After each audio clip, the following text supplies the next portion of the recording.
Aujourd'hui, je vais te présenter les 7 actions à entreprendre pour pouvoir acheter ta première maison, ton premier immeuble. Si tu es déjà propriétaire d'un bien immobilier, comment agrandir ton parc immobilier?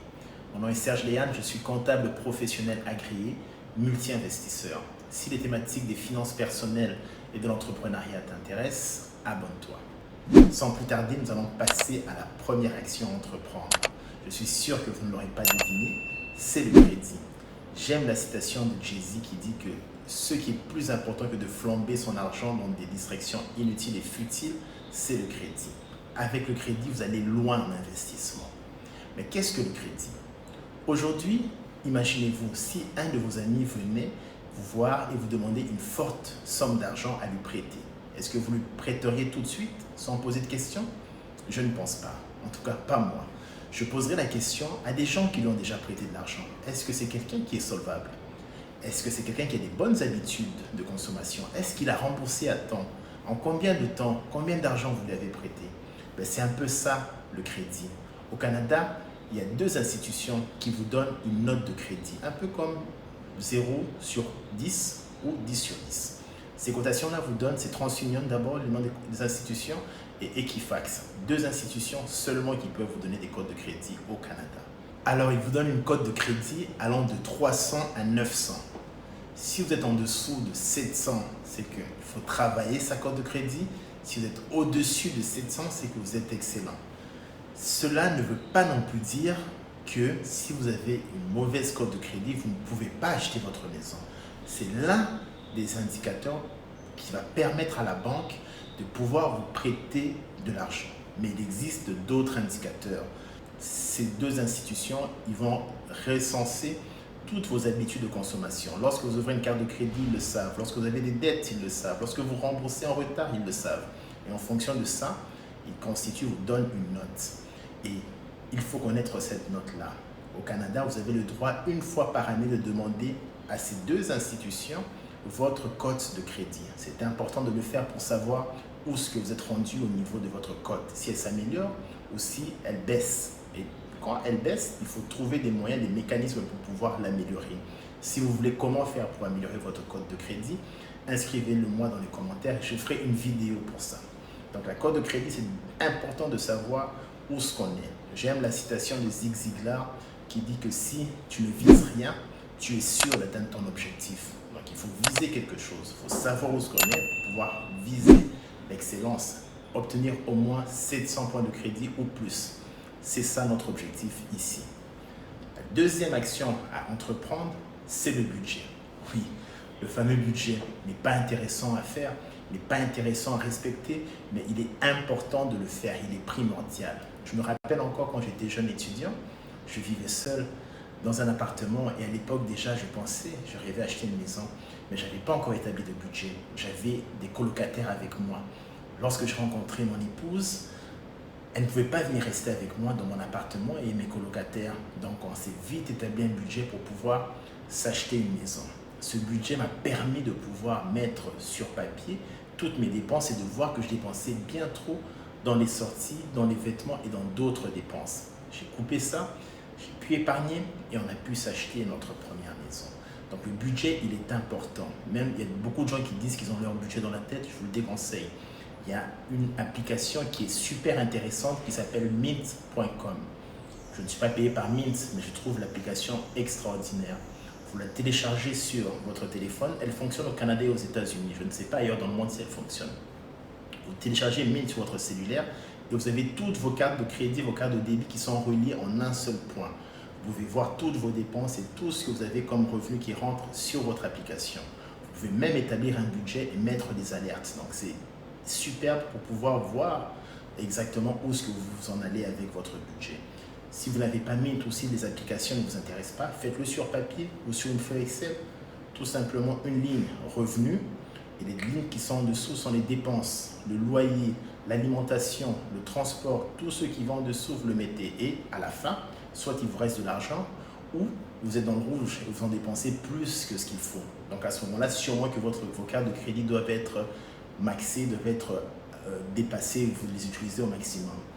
À ce moment-là, qu'est-ce que vous pouvez faire lorsque vous avez un budget qui est négatif? Il faut l'équilibrer, réduire les dépenses pour pouvoir dégager un surplus et le mettre sur votre apport au niveau de la maison. Vous pouvez aussi chercher aussi les fins de semaine, si vous travaillez déjà à temps plein, à trouver un travail additionnel. Faire peut-être, si vous avez une aptitude dans la comptabilité par exemple, faire de la tenue de livre pour certaines entreprises qui débutent. Si vous savez coiffer, faire de la coiffure. Donc il y a plusieurs choses qu'on peut faire pour pouvoir augmenter aussi son revenu à ce moment-là, atteindre son objectif. Donc la deuxième chose, c'est le budget, c'est primordial. Faites-le en janvier. L'année commence. Quel meilleur moment pour pouvoir faire ce budget-là? Faites-le, suivez-vous pendant un mois, regardez vos réelles dépenses et comparez avec le budget que vous avez fait et vous allez pouvoir l'ajuster. Comme ça, vous atteindrez plus rapidement votre objectif d'acheter votre maison, votre immeuble. La troisième chose, c'est d'aller voir la banque. Le banquier est important dans l'achat de la maison. C'est celui qui va vous accorder votre prêt. Au Canada, lorsque vous achetez une maison, la mise de fonds minimum, c'est que vous devez faire comme apport lorsque vous achetez une maison, c'est 5% pour une maison. Et bien sûr, vous allez avoir une partie d'assurance que vous allez devoir payer parce que vous n'atteignez pas le 20% d'apport. 5%, que cela veut dire? Si vous achetez une maison qui vaut 500 000, ça veut dire que vous allez devoir apporter 25 000 $. C'est beaucoup d'argent. C'est pour ça que c'est important d'avoir un plan pour pouvoir épargner. Bien sûr, cet apport, vous pouvez aussi l'avoir de différentes façons. Il y a la famille qui peut vous prêter de l'argent à vous donner. Il y a les amis qui peuvent aussi vous prêter. Donc, il y a plusieurs façons pour pouvoir faire cet apport. Je ferai une autre vidéo pour pouvoir vous donner les différentes sources de fonds que vous pouvez avoir pour acheter votre première maison, votre immeuble. Donc, il faut un apport. C'est 5% pour une maison, le minimum. Bien sûr, vous pouvez aller jusqu'à 20% si vous avez les moyens. Ou c'est 10% minimum quand vous êtes propriétaire occupant. Quand vous allez occuper votre triplex, votre immeuble, vous allez vers votre banquier. Il faut vous demander un paquet de documents que vous allez devoir lui fournir et il pourra vous dire si vous êtes éligible ou pas à avoir un prêt. On appelle ça la préapprobation. Donc, il vous préapprouve pour un certain montant. Si vous préapprouve par exemple pour 500 000 $, vous êtes content. Là, vous allez pouvoir acheter une maison qui vaut 500 000 $ et pas plus parce qu'il ne voudra pas vous prêter plus. Donc, vous allez devoir apprêter votre mise de fonds et chercher une maison pour 500 000 $. Ce qui nous amène à notre troisième étape qui est de voir le marché dans lequel vous voulez acheter, le connaître. Si vous avez un marché, un endroit, une ville où ce que vous voulez acheter, commencez à regarder les sites internet. Promenez-vous sur, il y a plusieurs sites qui existent, vous allez voir qui vont défiler sur ma vidéo, où ce que vous pouvez aller voir quelles sont les valeurs des maisons, quelles sont les maisons que vous voulez acheter. Vous pouvez se faire aussi affaire avec un courtier immobilier qui va pouvoir vous lister les maisons. Quand il va voir que les maisons qui vous intéressent, il vous appelle, vous allez faire des visites. Et il faut faire plusieurs visites pour pouvoir vous habituer au prix, à la valeur des maisons. Après, une fois que vous tombez sur une maison qui vous intéresse, que vous avez votre mise de fonds et que tout est réuni, nous passons à la cinquième étape. La cinquième étape, c'est de faire des offres. Et oui, à un moment donné, il va falloir faire des offres. Il va falloir passer le cap de la recherche à l'action d'acheter. Une offre peut être acceptée ou refusée. Une fois que vous mettez votre offre sur la table, soyez sûr que vous êtes à l'aise avec le montant que vous mettez, que vous donnez comme offre. Parce qu'une fois qu'elle est acceptée, vous allez devoir vous engager, vous êtes engagé et devoir payer. Donc, faites des offres, vous regardez, il peut y avoir des offres qui sont refusées. N'hésitez pas à être à l'aise avec l'offre que vous faites. Des fois, vous pouvez être surpris parce que les vendeurs peuvent accepter comme prix. Faites vos offres, malgré ce que vous diront les courtiers, malgré ce que vous dira votre gut feeling. Faites l'offre que vous pensez qu'il est vraiment bonne à faire. Une fois que votre offre est acceptée, et bien là, on tombe à la sixième étape. Préparez toute votre documentation. Vous devez préparer les documents. Idéalement, cette étape-là, vous le faites au fur et à mesure parce que même si la banque vous a préapprouvé, il va vous redemander d'autres documents pour pouvoir s'assurer que votre situation au moment de la préapprobation est la même que lorsque vous achetez la maison. Alors, vous allez devoir fournir des documents. Il y aura l'offre d'achat que la banque va demander qui a été signée. Donc, il y a plusieurs autres documents et la banque maintenant va travailler votre hypothèque. Là, ça devient excitant. Vous avez une date où vous allez potentiellement rentrer dans votre maison et tout commence à prendre du sens. Le budget, les sacrifices que vous avez fait au début commencent maintenant à porter fruit. Vous avez une maison en vue et vous allez bientôt y rentrer. Donc, la préparation des documents est importante à cette étape-là. Vous fournissez tout et vous gardez une copie aussi parce que vous ne vous arrêterez sûrement pas à votre maison. La prochaine étape sera l'immeuble. La sixième étape, c'est la préparation maintenant au déménagement. Il y a beaucoup de biens que vous avez peut-être accumulés dans votre appartement si vous en avez un. Si vous louez une maison, il y a peut-être des biens que vous ne voulez pas nécessairement avoir dans votre maison et d'autres biens aussi que vous voulez acheter. Donc il va falloir encore là vous établir un budget. Regardez quels sont les biens que vous pouvez vous débarrasser. C'est le moment. Débarrasser des biens qui sont superflus, peut-être vos vieux vêtements, des vieilles affaires. Vendez aussi. C'est une bonne façon aussi de pouvoir se faire du revenu. On accumule tellement de biens au fil des ans qu'on n'utilise plus, qu'on peut vendre. Vous pouvez vendre sur plusieurs sites de vente qui existent. Vous allez pouvoir vous dégager de l'argent. Avec cet argent-là, vous pouvez vous payer votre camion de déménagement. Il y aura tellement de dépenses à payer. Alors, au niveau des dépenses, je fais une petite pause pour venir vous donner un petit bonus. Il y a plusieurs dépenses qui sont reliées à l'achat d'une maison ou d'un triplex. Nous avons une taxe qu'on appelle taxe de bienvenue au Canada. C'est malvenu pour celui qui achète, mais ça s'appelle la taxe de bienvenue. C'est une taxe qui est calculée sur le montant que vous achetez. Tout le monde y passe. Il va falloir réserver ce montant de taxe lorsque vous achetez. Budgétiser ce montant de taxe lorsque vous achetez votre maison, votre triplex.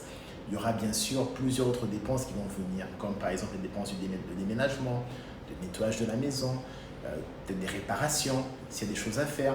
Donc, il y a plein de choses qu'il va falloir budgétiser pour venir vous assurer que vous rentrez dans une maison dans de bonnes conditions et sans trop de dettes.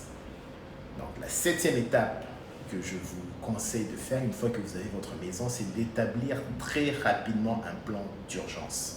Donc, le plan d'urgence, c'est un plan où si jamais si vous êtes en couple, un des deux arrête de travailler, comment est-ce qu'on arrive à subvenir aux besoins de la maison, au paiement de la maison, aux autres paiements qui sont autour de la maison. Comment est-ce qu'on s'assure de pouvoir subvenir à ces besoins-là? C'est le plan d'urgence. Généralement, le plan d'urgence est de 3 à 6 mois. Il faut établir un bon plan d'urgence. Vous faites des économies. Votre salaire, par exemple, mensuel, pour les deux, je donne un exemple, $4 000. Donc, il faut au moins 3 mois, donc 3 fois $4 000 par mois, que vous devez mettre en fonds d'urgence, comme ça, au cas où vous perdrez vos emplois, vous avez encore de l'argent pour payer votre hypothèque. Donc, dans cet exemple, ça serait $12 000. Donc, votre objectif rapidement sera de mettre $12 000, même encore mieux 6 mois, donc $24 000 de côté dans un compte d'épargne à intérêt élevé. Et là, vous êtes sûr que même s'il y a eu un problème, vous perdez de l'emploi, il y a un événement malheureux qui vous arrive, vous avez de l'argent pour pouvoir subvenir au paiement de l'hypothèque. Maintenant, une petite pépite pour les gens qui ont déjà des biens immobiliers et qui veulent agrandir leur parc immobilier. Ce qui est important, c'est de voir déjà dans ce que vous avez. Si vous avez un triplex, comment est-ce que vous pouvez augmenter les revenus de ce triplex? N'oubliez jamais de faire les augmentations de vos locataires à chaque année. C'est permis. Vous faites ces augmentations-là. Si vous avez par exemple un triplex proche des universités, vous pouvez augmenter vos revenus en louant vos stationnements. Je l'ai fait et j'ai pu augmenter ma capacité d'emprunter. Donc, vous pouvez louer les stationnements pour pouvoir avoir plus de revenus, que votre immeuble dégage plus de revenus. Vous pouvez faire des rénovations lorsqu'il y a des gens qui sortent. Vous faites des rénovations à l'intérieur de l'appartement pour pouvoir augmenter substantiellement le loyer. Donc, il faut tout faire pour savoir comment augmenter les loyers et réduire les dépenses, de telle sorte que ça vous positionne pour pouvoir aller acheter un autre immeuble. Vos revenus de l'immeuble que vous avez actuellement sont importants, ainsi que les dépenses pour pouvoir vous donner la possibilité d'acheter un autre immeuble. Donc, c'était le petit tip. On pourra approfondir cela dans une autre vidéo. J'espère que vous avez aimé. Si vous avez aimé la vidéo, n'oubliez pas de liker et de partager. Ça m'aide à pouvoir continuer à vous fournir des éléments et des vidéos intéressantes. Et d'ici là, je vous dis à la prochaine vidéo. Merci et à plus. Ciao.